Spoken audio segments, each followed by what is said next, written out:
pas d'offrande qui change la vie de quelqu'un. Si tu es pauvre, tu donnes une offrande, tu resteras pauvre. Dieu ne pardonne personne parce qu'il confesse ses péchés. Personne n'ira en enfer à cause de son péché. Le péché, c'est un problème résolu en Christ. Je viens à l'église parce que je veux entendre Jésus-Christ. Dieu est en toi.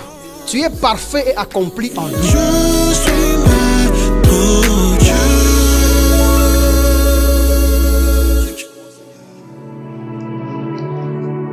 Que quelqu'un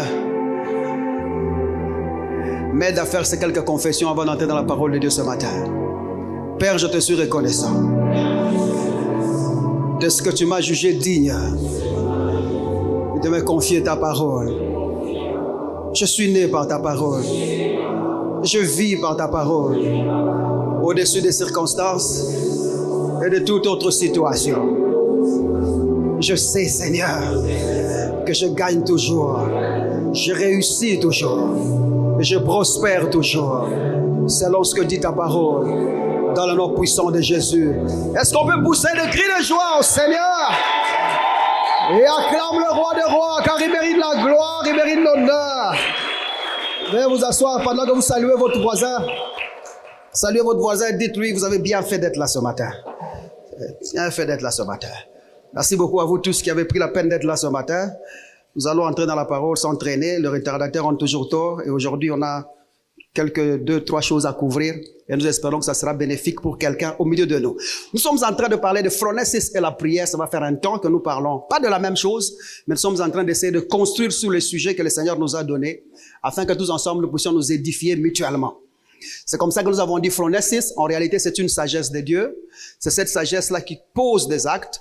Cette sagesse qui nous cause à faire des choses, c'est une sagesse plus créative, une sagesse en mouvement, une sagesse qui agit ou agissante.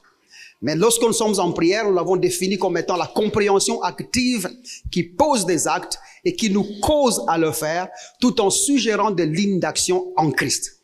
Cette sagesse, elle existe, elle pose des actes, elle nous cause à le faire tout en suggérant des lignes d'action en Christ. Il nous a semblé important que nous puissions souligner une chose, que les suggestions de cette sagesse-là ou de cette compréhension ne peuvent être uniquement en Christ ou uniquement de Christ. Uniquement en Christ parce que c'est là que tu te trouves et uniquement de Christ parce que Christ est l'unique source de ta vie et de notre vie. La Bible dit clairement que c'est en lui que nous avons la vie, l'être et le mouvement.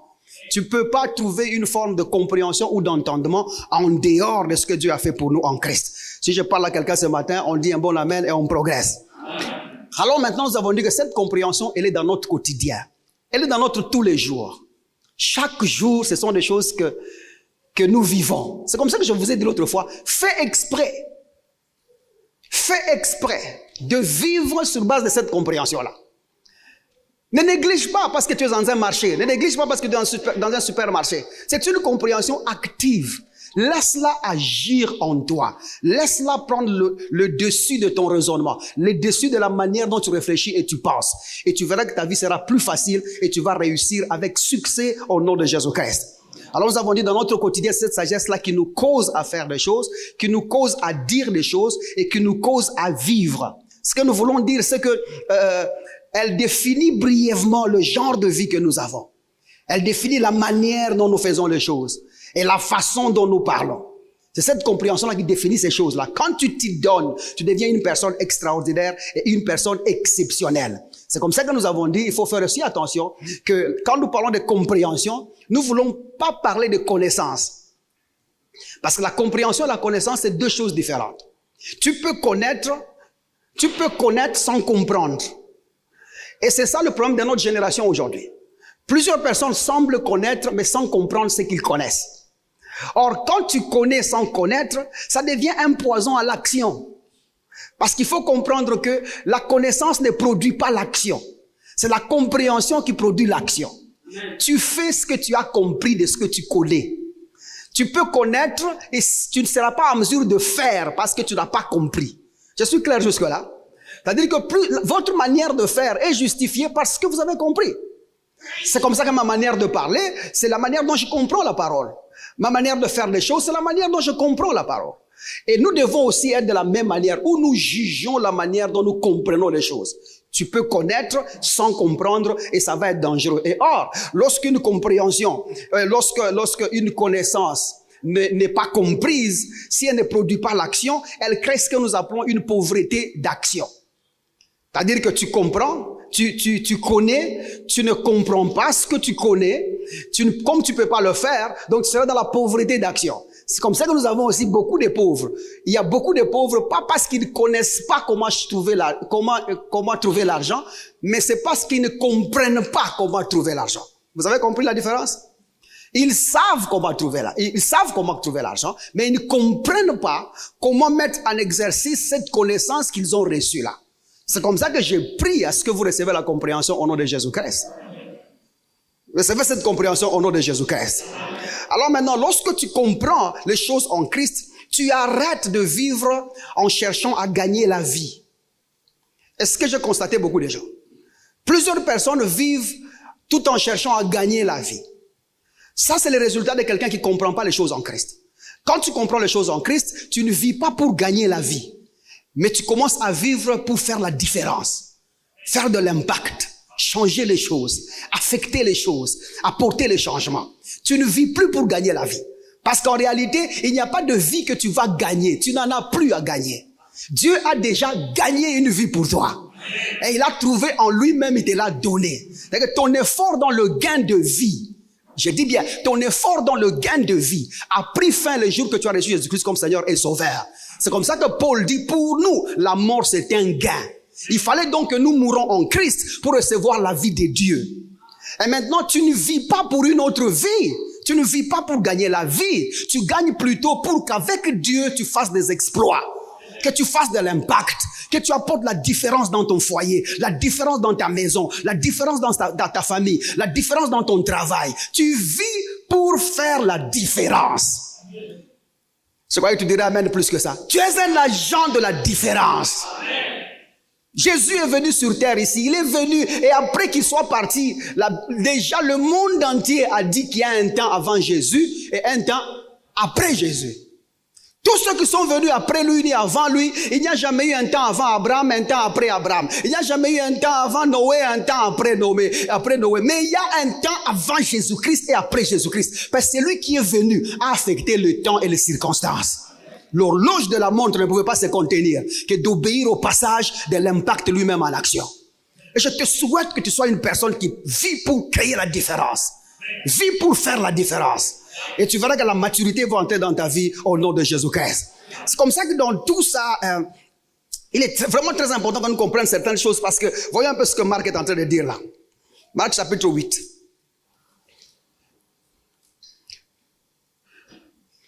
Regardez le verset 36. Je pouvais citer le verset, mais il est bien qu'on le lise. Marc chapitre 8, le verset 36. Il dit, que sert-il à un homme de gagner tout le monde, ou tout le monde, s'il perd son âme? Que donnerait un homme en échange de son âme? Tu ne peux pas vivre en cherchant à gagner tout, non. Et vous savez, ça inquiète beaucoup de gens parce que, pas seulement beaucoup de gens, même nous tous. Nous sommes dans une génération où les gens vivent à gagner, ils veulent tout avoir, ils veulent tout avoir. C'est comme ça que les gens vivent par envie. Parce que tu veux tout avoir. Tu veux tout avoir, tu veux tous les luxes du monde. Tu veux tous les véhicules. Tu veux tout pour toi. Et la Bible dit, à quoi servirait à un homme de tout gagner s'il peut perdre son âme? Et vous savez, tout ça, c'est parce que nous avons introduit dans les églises la pensée de dire que Jésus peut donner des choses. Et la Bible dit, si c'est dans cette vie seulement que vous faites confiance à Jésus-Christ, vous êtes malheureux que tous les hommes. Parce que normalement, tu ne dois pas vivre pour gagner les choses. Tu dois vivre pour créer de l'impact. Pour faire la différence. Amen. Et détrompez-vous, Jésus était sur terre ici, il n'a rendu riche personne. Aucun des disciples qui a suivi Jésus n'est devenu millionnaire, aucun d'entre eux. Jésus n'est pas dans la mission d'apporter des richesses matérielles aux gens. Quand tu t'engages à vouloir tout gagner, mais au nom de Jésus-Christ, les choses matérielles, tu es dans l'erreur de ce que Jésus-Christ est venu faire. Aucune personne n'a croisé Jésus-Christ et a été rendu riche. Nous l'avons vu. Ce n'est pas ça son travail. La mort et la résurrection de Jésus-Christ, ce n'était pas pour te donner des biens matériels.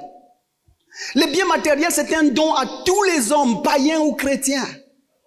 Alors si toi en Christ, tu dois vivre avec les mêmes objectifs de ceux qui sont sur la terre, tu es en déconfiance de ce que Dieu a fait pour toi en Christ. Jésus est mort pour que tu reçoives la vie de Dieu. Jésus est mort pour que tu trouves une place dans la maison de Dieu. Ça, ce sont des choses qui doivent focaliser ta vie. Et alors, si tu as trouvé cette vie-là, sur cette terre, tu vis pour faire la différence. Tu n'es pas là jour et nuit en train de penser, ils se sont habillés comme ça, moi je veux m'habiller comme ça. Ils ont voyagé, moi je dois voyager. Tu es dans la vie minime. Parce que même le plus païen des païens a toutes ces choses-là. Ouais, l'évangile de prospérité qu'on a prêché tout le temps là, c'est vraiment un gâchis pour le corps de Christ. Ça crée des problèmes et ça a apporté un grand détour, un grand déviement à ce que Dieu est en train de faire dans la vie des gens.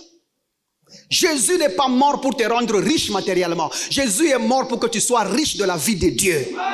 Et si tu as cette vie de Dieu là, la Bible dit, avec Dieu, nous ferons des exploits. Nous sommes des gens qui sont condamnés à réussir à chaque bout des champs, à progresser à tout bout des champs, à cause de celui qui vit en nous. La Bible dit, Christ en moi, l'espérance de la gloire. Il n'y a aucune gloire qui m'échappe si Jésus-Christ est en moi. Si je parle à quelqu'un, dis un bon amen comme ça on avance. C'est comme ça que tout ça, c'est un problème de compréhension. Il y a des gens qui viennent à l'église ici parce qu'ils attendent que Dieu fasse quelque chose dans leur vie. Et j'aimerais vous dire que vous êtes au mauvais endroit. Parce que si vous êtes dans une église de Christ, vous ne venez pas pour que Dieu fasse quelque chose, mais vous venez pour entendre le Seigneur qui équipe vos vies. Parce que Dieu a déjà tout fait pour vous en Christ. Il ne vous doit plus rien. En toi, là, il y a le pouvoir des miracles. En toi, là, il y a le pouvoir de prodiges. En toi, là, il y a le pouvoir de guérison. Non seulement il y a le pouvoir de guérison, il y a aussi le pouvoir de guérir les gens. Parce que la Bible dit, Dieu nous a fait des guérisseurs. Jésus a dit, allez et guérissez le malade. Nous sommes des vrais guérisseurs. Nous guérissons les malades.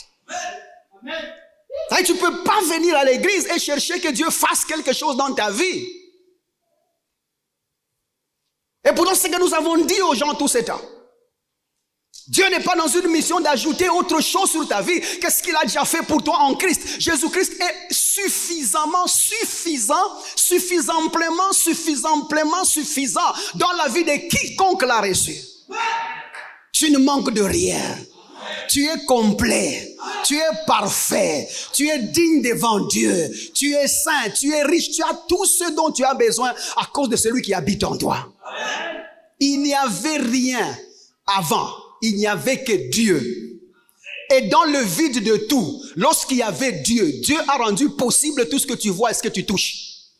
De la même manière, quand tu reçois Jésus-Christ comme Seigneur et Sauveur, considère qu'il n'y a plus rien.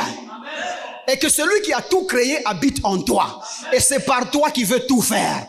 Alors si toi tu entres ici, tu attends que Dieu fasse quelque chose pour toi, tu n'es pas en train de fonctionner en Jésus. Tu fonctionnes en d'autres choses. Si tu as le pouvoir de guérir les gens, dis Amen, on avance. Si tu as le pouvoir de faire des miracles, dis Amen, on avance. Si tu penses que l'argent ce n'est pas un problème, dis Amen, on avance. Si tu sais que tu as la vie de Dieu, dis un bon Amen, on progresse. La vie de Dieu. C'est la vie de Dieu en moi.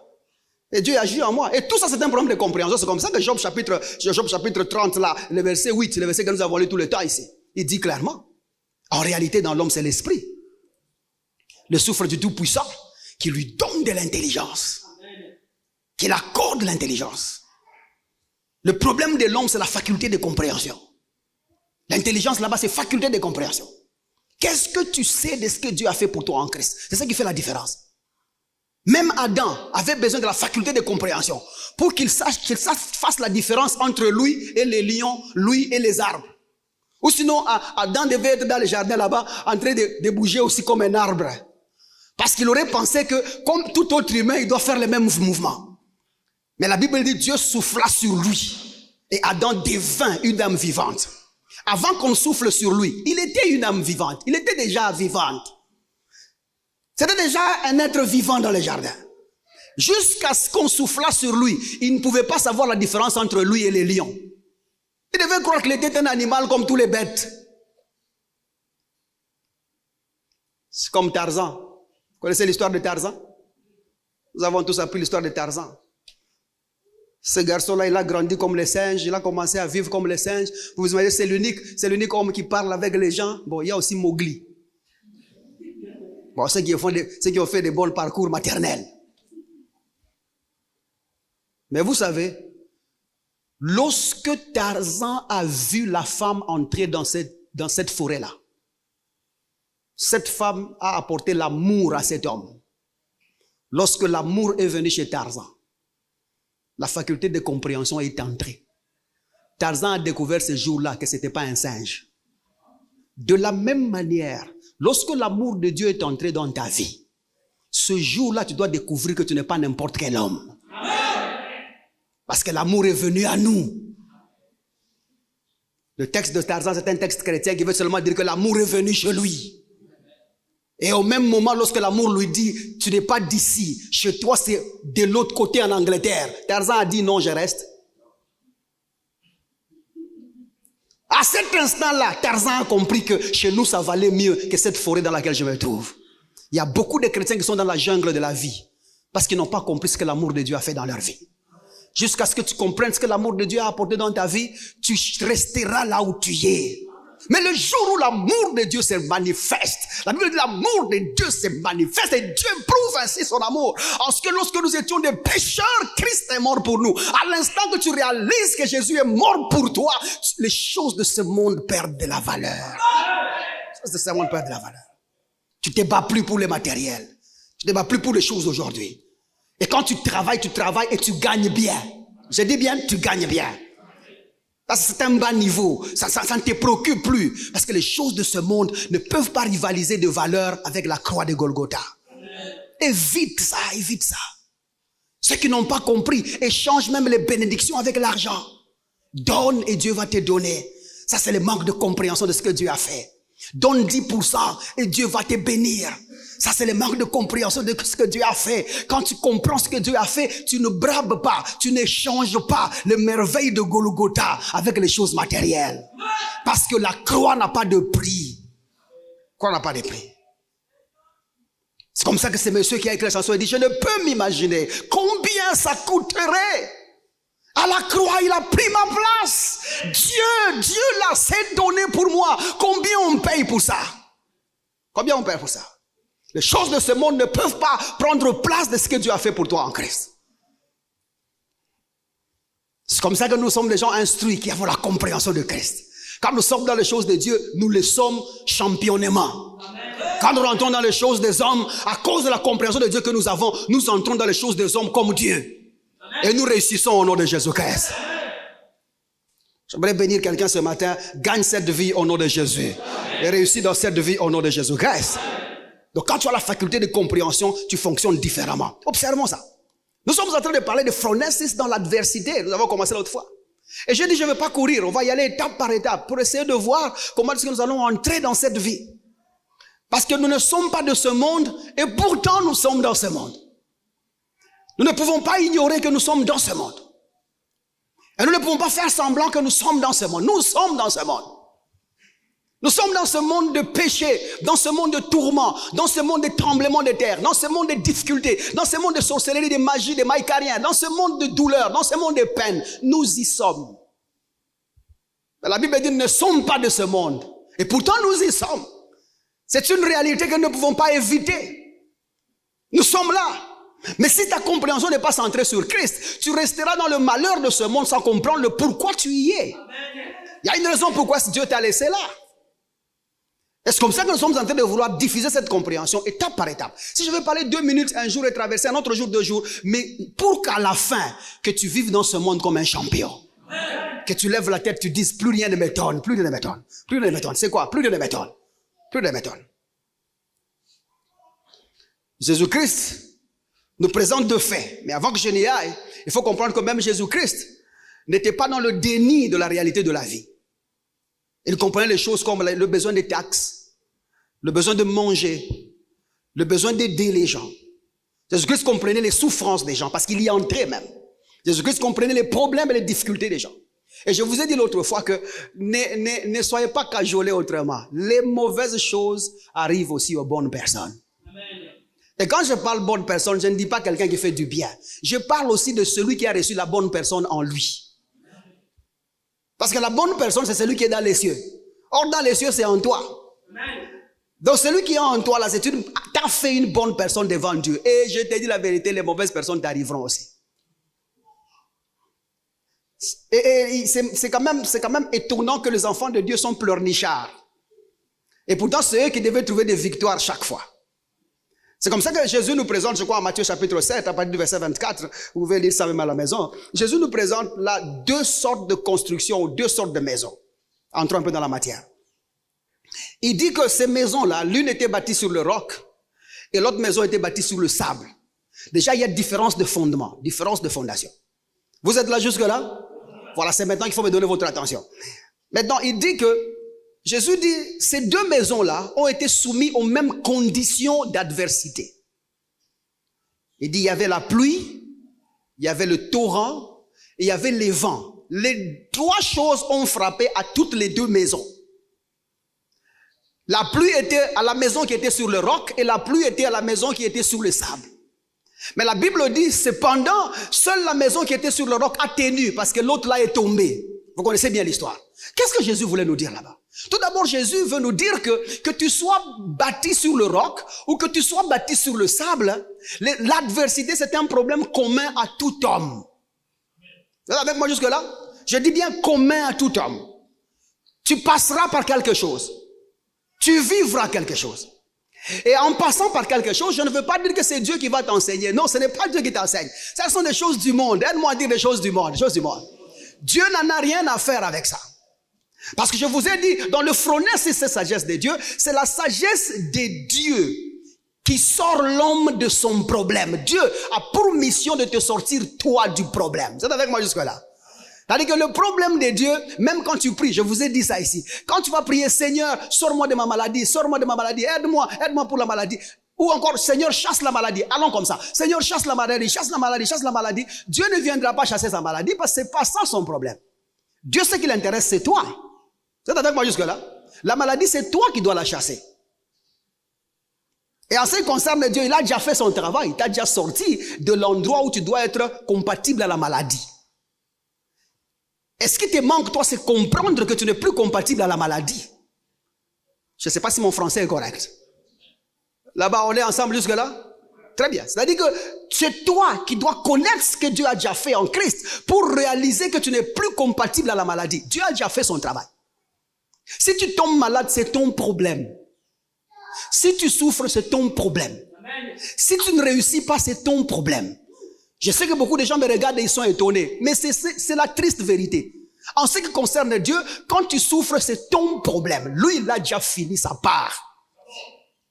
Tu tombes malade parce que tu ne comprends pas ce qu'il a fait pour toi en Christ. Mais si tu avais compris, tu réaliserais et tu jouirais de la santé divine qui fonctionne en toi. Tu souffres parce que tu n'as pas compris que le Fils de Dieu a porté et s'est chargé de tes souffrances. Alors quand tu réalises et tu comprends ces choses-là, tu vis différemment. Aide-moi à dire, je vais gagner sans excuse au nom de Jésus-Christ.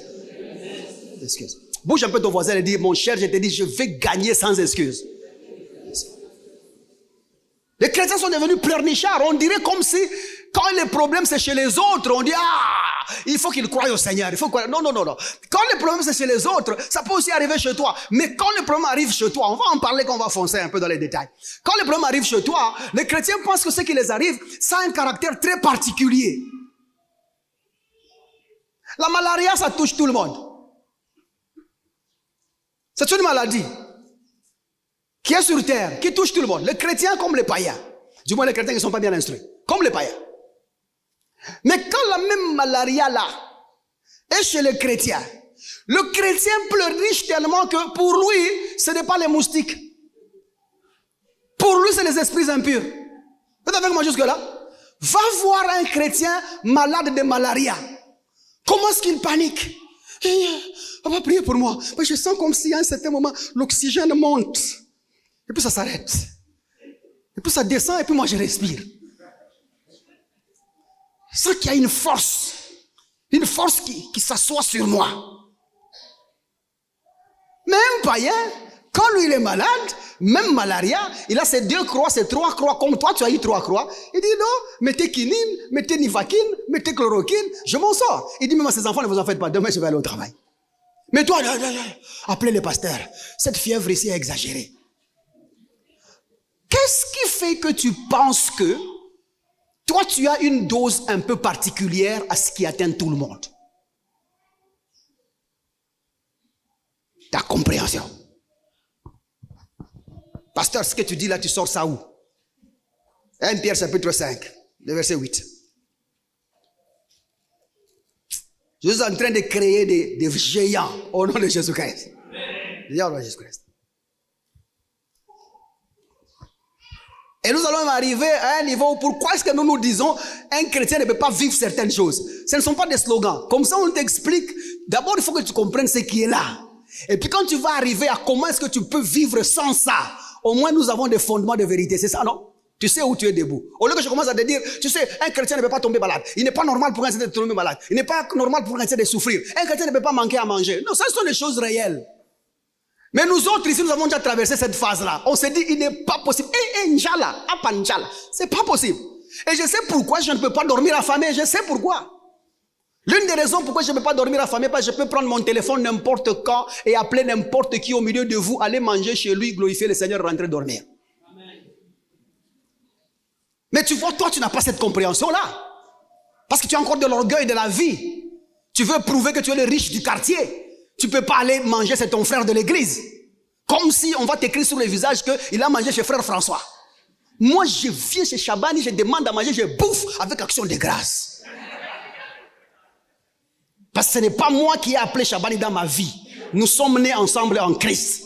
S'il veut quitter ma famille, qu'il renie Jésus-Christ. Aussi longtemps qu'il est en Christ, c'est ma maison, je bouffe chez lui avec action de grâce. Toi là, tu vas rester, voilà, moi aller demander là-bas. Restons ici. Il faut rester entre nous. Dieu lui-même sait pourquoi on est affamé. Dieu ne sait pas pourquoi vous êtes affamé. Et puis il faut comprendre que Dieu ne mange pas. Donc il ne comprend pas les mots djaja. Quand tu arrives avec un problème de manger chez Dieu, c'est quelque chose d'ovni. C'est étrange pour lui. Ce qui est esprit est esprit. Et ce qui est chair est... Va consulter la chair pour les choses de la chair. Et va consulter l'esprit pour les choses de l'esprit. Bouge ton voisin et dis, est-ce qu'on l'a acheté le bête? Il y a certaines personnes là, tu vis avec les étudiants. Ils sont là, depuis le matin tu les as vus. Tu es leur voisin, tu regardes bien que les étudiants là n'ont pas mangé. Depuis le matin, leur petit brasero est dehors. Mais tu entres quand même dans ta maison, tu as à manger avec tes enfants. Mais avant de manger, vous dites, Seigneur, nous te bénissons. Souviens-toi de ceux qui n'en ont pas. Qui va se souvenir de ceux qui n'en ont pas? Dieu n'a pas des gens qui doivent se souvenir. C'est toi qui as vu les étudiants, ils n'ont pas mangé depuis le matin. Pourquoi tu ne les appelles pas chez toi? Tu vois, de la même manière que tu as les difficultés d'inviter les gens chez toi, c'est comme ça que tu as les difficultés d'aller chez les gens. Quand vous lisez déjà la création de l'église, lorsque Jésus établit son église sur terre, la première des choses que vous allez remarquer, c'est la communion fraternelle. Maintenant, si toi tu commences à dire, j'ai été affamé, je n'ai pas eu à manger, j'ai dormi affamé, il y a d'autres qui ont même le courage. Vous savez qu'au milieu de vous ici, j'ai maudit cette action au nom de Jésus. Il ne faut pas que ça continue. Au milieu de vous, il y a des gens qui peuvent m'appeler, papa, je n'ai pas à manger. Pourquoi tu m'appelles que tu n'as pas à manger? Mais tu connais papa Franck, tu connais papa Edgar, tu connais papa Kadima, tu connais Baro, tu connais tous ces gens. Pourquoi tu m'appelles? Pourquoi tu ne pries pas bagage, toi et tes enfants? Tu dis, maman Suzanne, je viens aujourd'hui, on va te visiter.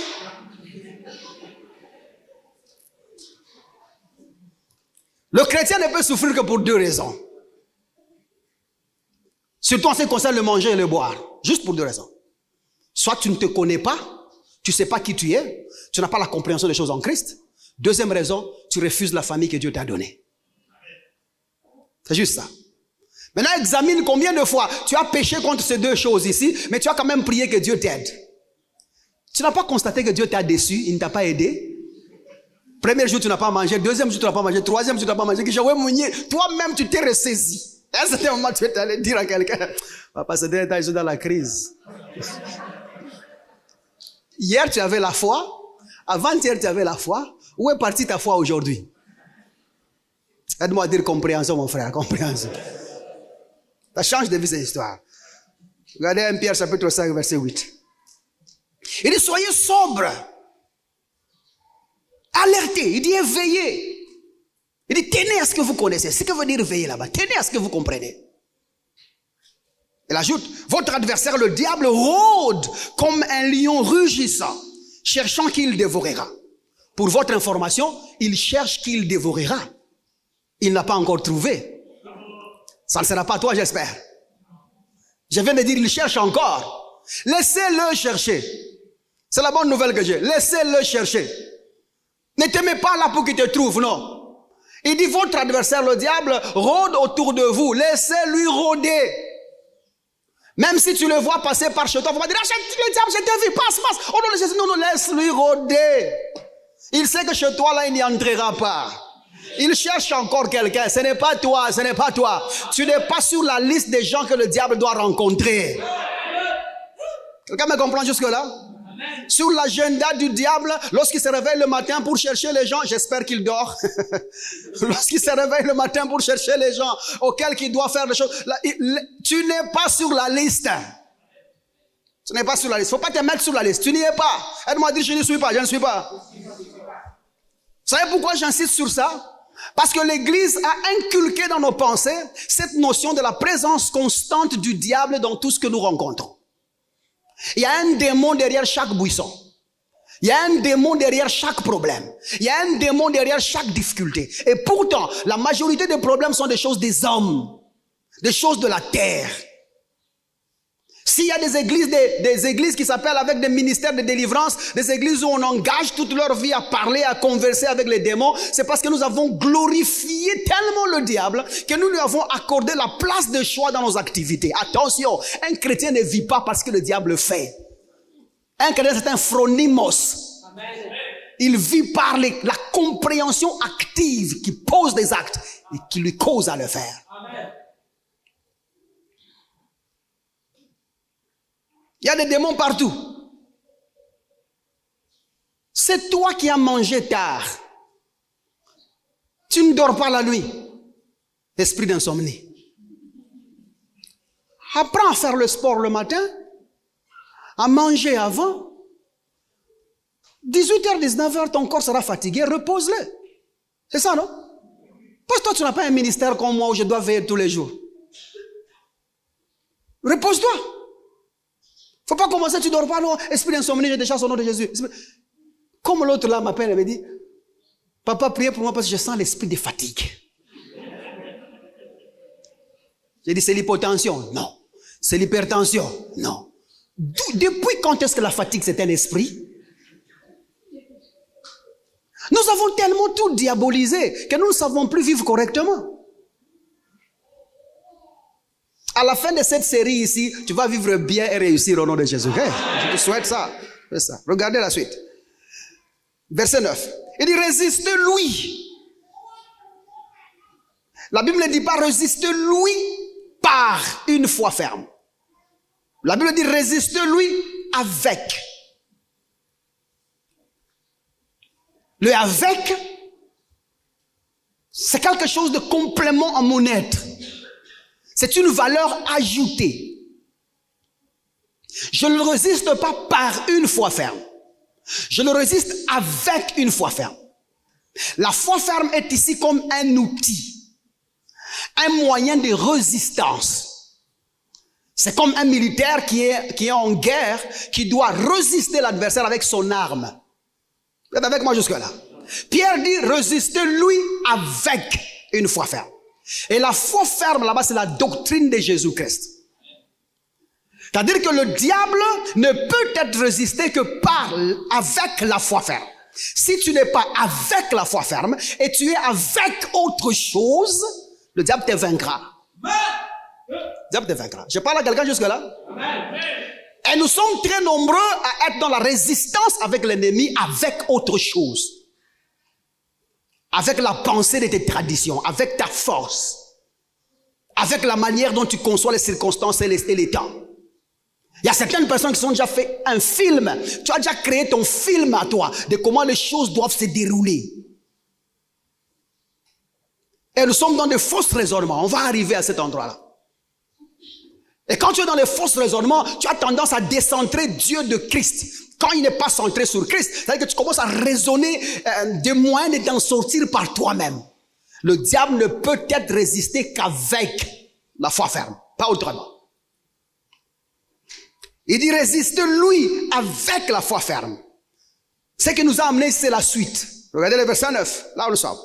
Sachant que, aide-moi à dire à ton voisin, sachant que quoi? Que les mêmes souffrances sont imposées à vos frères dans le monde. Ce n'est pas une exception chez toi que tu manques du travail. Ce n'est pas quelque chose de nouveau que tu manques à manger. Bon, arrêtons avec tout de manger là. Ce n'est pas un truc... les choses que tu manques là, les choses que tu n'as pas là, les païens souffrent de la même chose. Les chrétiens aussi souffrent de la même chose. C'est pas quelque chose d'exceptionnel pour que tu rendes gloire au diable. La résistance avec la foi ferme commence par détrôner le diable de toute forme de gloire dans ta vie. Quelle que soit la situation qui t'arrive, commence d'abord par enlever les sorciers de derrière ça. Chaque fois que tu places un sorcier, un démon, un esprit impur sur tout ce qui t'arrive, c'est une glorification inconsciente de l'ennemi. Et le diable, c'est un ange d'origine. Les anges aiment la gloire. Les anges aiment impressionner. Et là où on les donne une petite portion de gloire, ils voudront la manifester. Est-ce comme ça que tu vois qu'une petite situation était là, c'était seulement l'argent, une orteil qui te faisait mal, tu commences, il faut que je parle français parce qu'il y a des gens qui nous suivent de l'étranger. Le diable, tiens mon petit doigt. Et puis le lendemain, ça devient la jambe. Et puis la douleur monte. Plus tu donneras ça au diable, tu refuses la gloire à Dieu. C'est comme ça que la Bible dit, la crainte du Seigneur, la révélation du Seigneur, c'est tourner le dos au mal. Et le mot mal là-bas dans le verset là, c'est racha, qui veut dire le malin. Quand tu es dans la révérence du Seigneur, tu es en Christ, la première des choses, c'est tourner le dos au mal. Et vous savez bien que recevoir Jésus-Christ aussi, c'est une forme de repentance radicale. Et la repentance aussi, c'est changer de direction pour une meilleure. C'est-à-dire que tu aurais tourné le dos au mal pour accepter ou embrasser Jésus-Christ. Et maintenant, quand tu es chrétien, toi, tu refuses de tourner le dos au malin. C'est-à-dire que tu lui laisses avoir gloire ensemble avec Dieu dans ta vie. Et moi, je viens des églises où tu trouves quelqu'un, on a prié pour lui, et la personne a été guérie, et puis la personne se tient devant, elle commence à remercier le Seigneur. Je bénis le Seigneur. C'est comme ça que dans cette église, ces choses-là n'existent pas. J'aime pas ça. J'aime pas ça. Même si je suis mort, vous restez faire ça.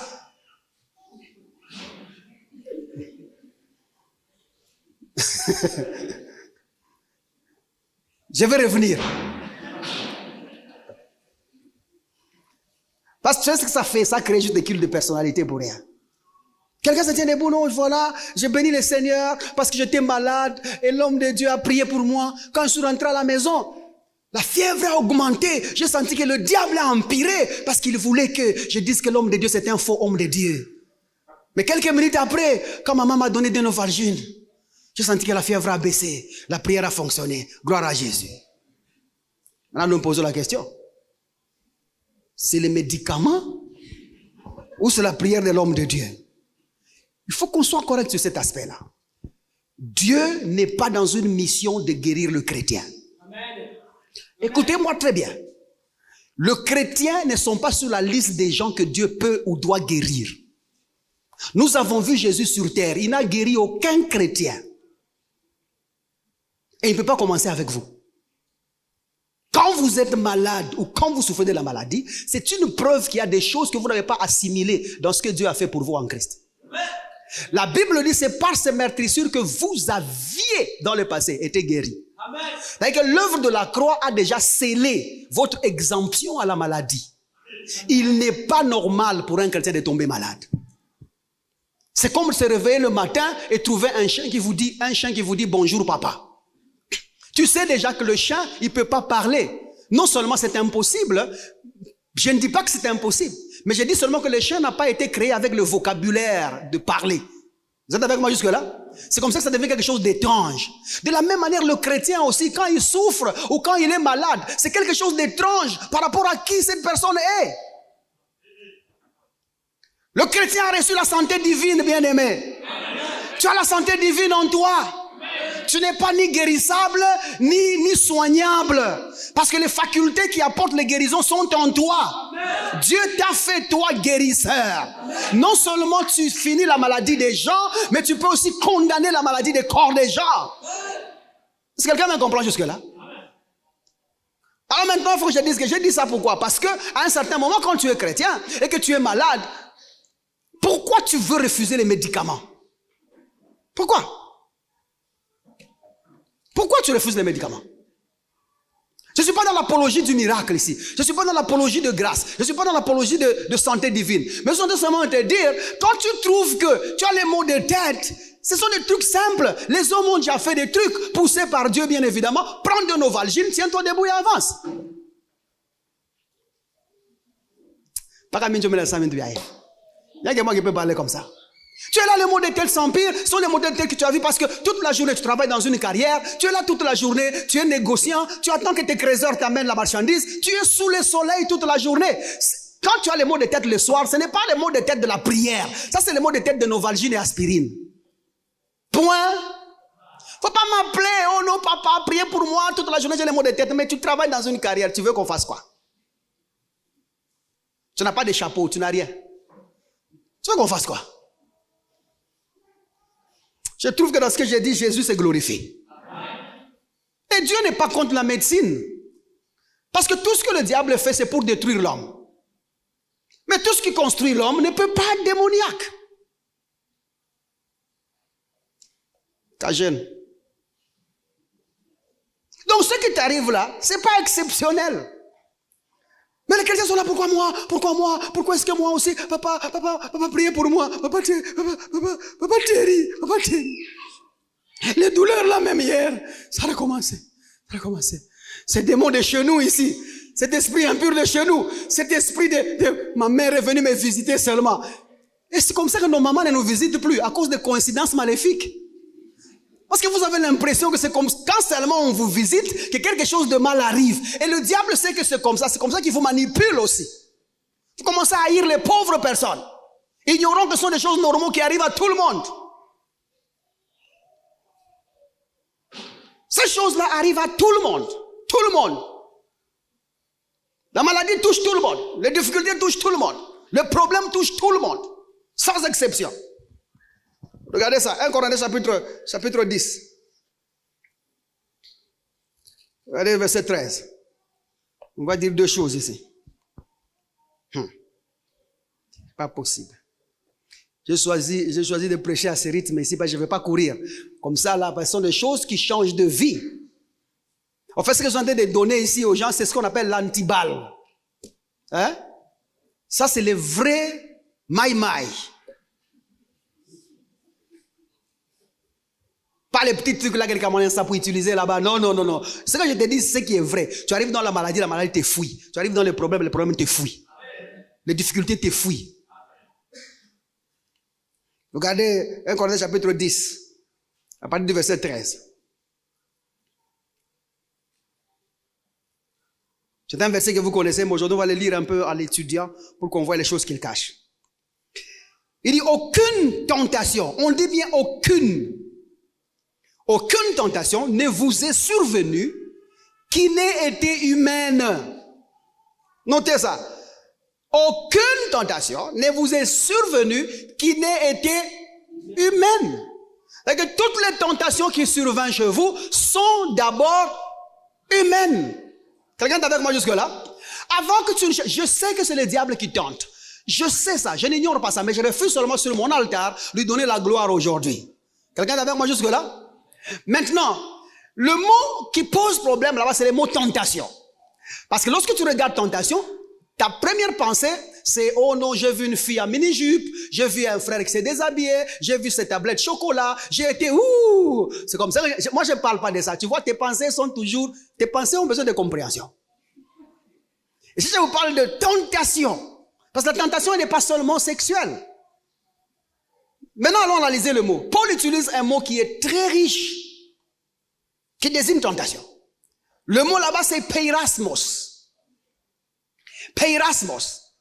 Peirasmos au premier degré veut tout simplement dire expérience.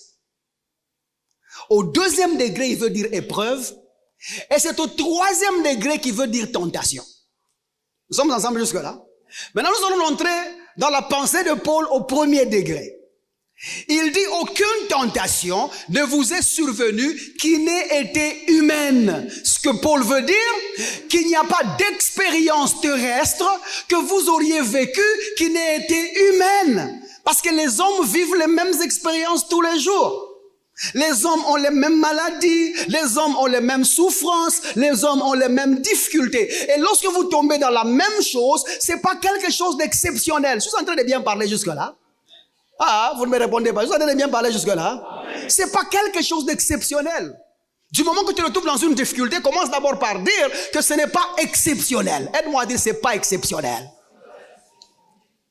Pendant que tu souffres de ça, ou pendant que tu rencontres cette difficulté-là, il y a quelqu'un quelque part qui a la même chose que toi. Arrête de donner déjà ça au diable. Arrête de l'attribuer ça. Il dit aucune tentation, aucune expérience ne vous est survenue qui n'ait été humaine. Et puis il ajoute maintenant parce qu'il parle aux chrétiens. Il dit, et Dieu qui est fidèle, Dieu qui est fidèle, Dieu qui tient à sa parole, Dieu qui connaît ce qu'il a dit dans ta vie. Les problèmes peuvent arriver, les difficultés peuvent arriver, mais attention, tu as un Dieu fidèle. C'est-à-dire que ce n'est pas ce qui t'arrive, ce n'est pas cette expérience qui t'arrive, ce n'est pas cette épreuve qui t'arrive qui peut changer les pensées de Dieu pour toi. Ça n'affecte en rien le plan de Dieu pour toi. Quelqu'un est avec moi jusque-là? Ce que Dieu a dit sur toi reste tel qu'il a dit. Ce que Dieu a annoncé dans sa parole reste ce qu'il a dit, ça ne changera pas parce que toi aujourd'hui au milieu de ton parcours, tu as rencontré un problème, tu as rencontré un divorce, tu as rencontré une souffrance, tu as rencontré une douleur. Non, ça ne changera pas. Ce que Dieu a dit restera tel que ça y est là. Mais ce qui t'arrive toi, c'est un problème humain qui rencontre tout le monde.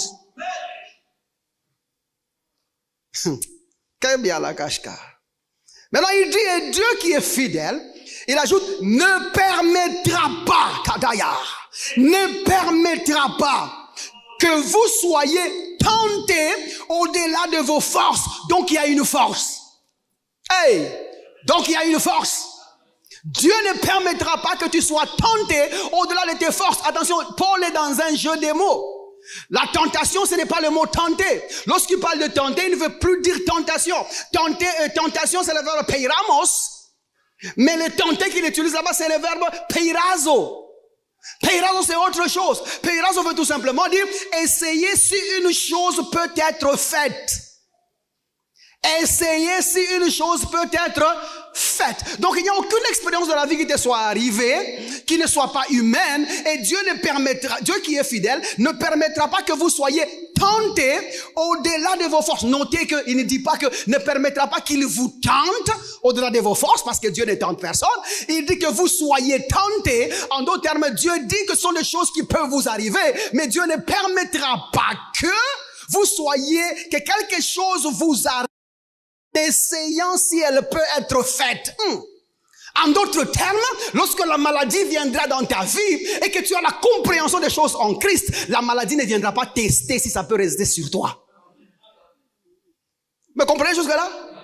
Quand la souffrance viendra chez toi, la souffrance ne peut pas tester si elle peut rester combien de jours. Parce que Dieu lui-même, il dit, ne permettra pas que vous soyez tentés au-delà de vos forces. Il y a donc une force. Et Paul dit, je crois en Romains chapitre 14, qu'il y a des frères qui sont faibles dans la foi. Donc notre force est dans la doctrine de Jésus-Christ. Regarde avec moi jusque-là. Ce que tu sais en Christ, ce que tu comprends en Christ, devient donc ta force dans l'adversité. Et Dieu ne permettra pas qu'on essaye sur toi la maladie comme si ça peut être fait. J'annonce déjà la maladie, ça ne tiendra pas au nom de Jésus-Christ. Ça n'arrivera pas au nom de Jésus-Christ. Les douleurs n'arriveront pas au nom de Jésus-Christ. Les malheurs n'arriveront pas au nom de Jésus-Christ. Pas parce que c'est un slogan, mais parce que Dieu ne permettra pas qu'on voie sur mon corps si réellement Teta peut tenir. Il ne permettra pas qu'on voie sur mon corps si le chômage peut tenir. Ce n'est pas possible. Il ne permettra pas. Et il ajoute, il préparera, il dit, mais avec la tentation. Notez bien le vocabulaire, il dit, avec la tentation. Avec cette expérience, avec cette épreuve que tout le monde vit. Il dit, il préparera aussi le moyen d'en sortir. Le moyen d'en sortir se trouve où? Dans ta force. La force c'est quoi? La doctrine de Jésus-Christ. Les choses que tu connais de Jésus. Dieu les a préparées déjà pour te permettre d'en sortir. Il dit, afin que vous puissiez la supporter. Le terme supporter ne veut pas dire la garder longtemps. Le terme supporter veut dire tout simplement la gagner, l'écraser, marcher dessus cette chose-là. Et ça ne régnera plus, ça n'avancera plus. Parce que tu connais assez pour que la souffrance continue dans ta vie. J'aimerais dire à quelqu'un ce matin, parce que nous ne pouvons pas aller plus loin avec ce qui se passe et nous avons beaucoup de choses à dire. Regarde mon frère, ton corps n'est pas un lieu de test de fusil. Ton corps n'est pas où on teste si la maladie peut tenir. Ta vie n'est pas là où on teste si les problèmes peuvent tenir. Ta santé n'est pas là où on teste si le sida peut tenir. Ton corps n'est pas ce qu'on teste si les myomes peuvent grandir, ou les kystes peuvent s'agrandir, ou les goitres, ou les maux de tête peuvent avancer, ou les douleurs de dos peuvent progresser. Ton corps, ce n'est pas un champ de tir. C'est le temple du Saint-Esprit. Et Dieu habite en toi pour qu'aucune souffrance ne reste sur ce corps-là au nom de Jésus-Christ. Si tu sais ce que Dieu a fait pour toi en Christ, la parole de foi qui est dans ta vie te donnera quoi dire à l'instant, afin que tu quittes cet endroit au nom de Jésus-Christ. Rappelle-toi, Dieu est fidèle. Il est fidèle, mon frère. Il est fidèle, il tient à sa parole. En d'autres termes, la parole de Dieu a encore la même force qu'elle avait depuis le commencement. S'il disait que la lumière soit et la lumière fut, tu peux aussi dire que la guérison soit et la guérison sera. S'il a dit qu'il y a un jour et une nuit et ça s'est fait comme ça, donc tu peux dire n'importe quoi utilisant cette parole-là. Elle agira dans ta vie au nom de Jésus-Christ. Mais si déjà tu ne veux pas résister le diable ou résister les situations de la vie avec la foi, tu résisteras avec la pensée des gens, avec les opinions des gens. J'ai été étonné d'entendre une sœur qui vient me voir, me dit, papa, priez pour moi. Parce qu'à l'église où j'étais, on m'a dit, il faut que j'achète 4 verres de sel et 3 verres de riz mélangés ensemble, que je mette dans cette eau, que ça fasse 7 jours et que je me lave. C'est comme ça que je vais trouver un mari. Si un mari, tu vas le trouver dans ce sens-là.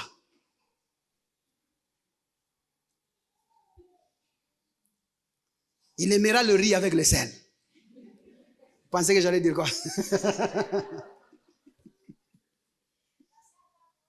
Quel fétichisme dans l'église. À cause du manque de compréhension, nous avons consciemment poussé l'église à accepter les traditions. Et d'autres trouvent ça normal.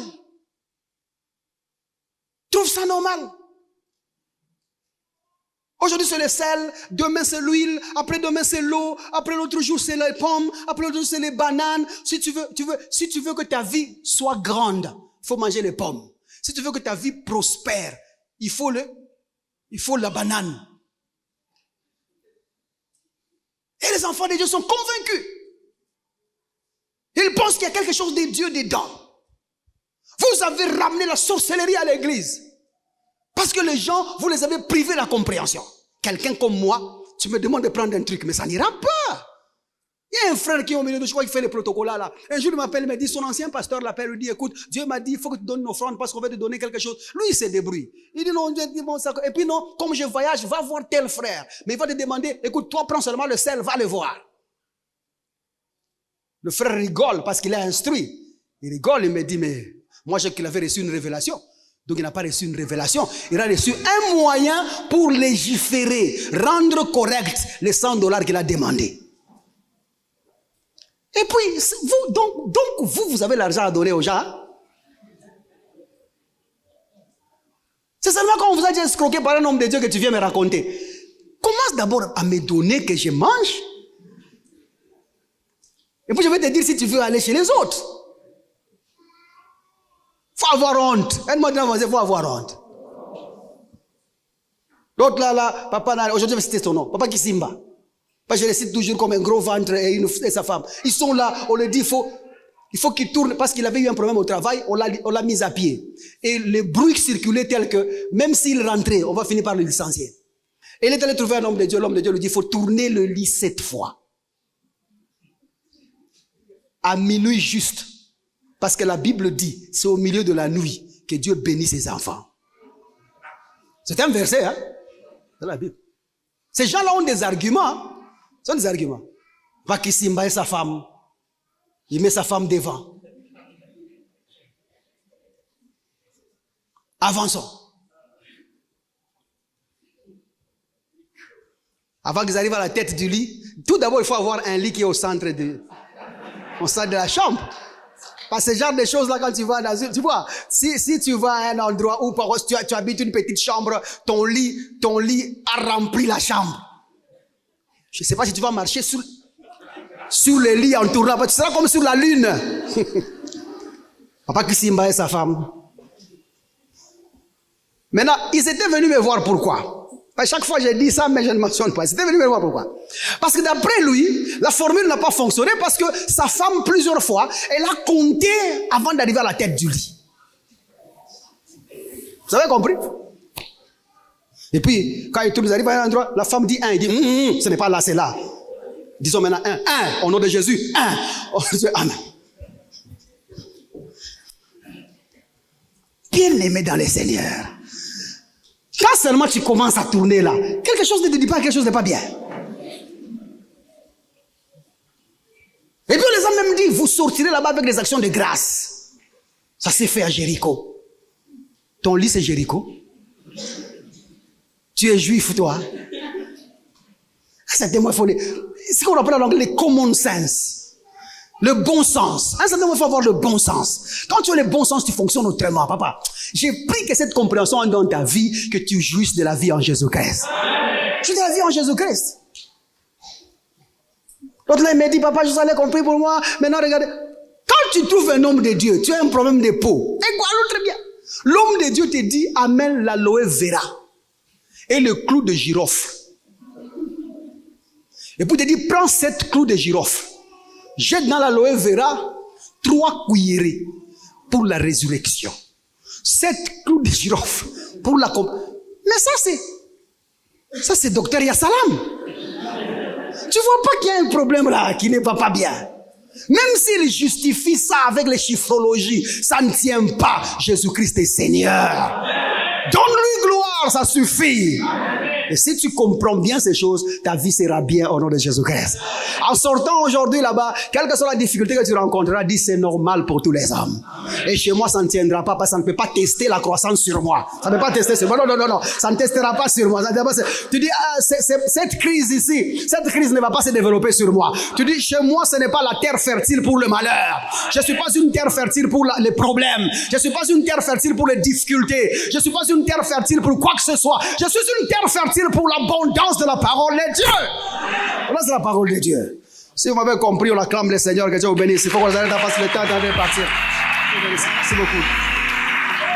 Cette diffusion a été sponsorisée par des frères et sœurs qui croient en l'avancée de l'évangile de Jésus-Christ et Jésus-Christ crucifié sans additif. Si vous désirez vous joindre à eux, veuillez nous contacter au +243 99 000 27 60 ou encore par email à l'adresse maîtrechurchrdc@gmail.com.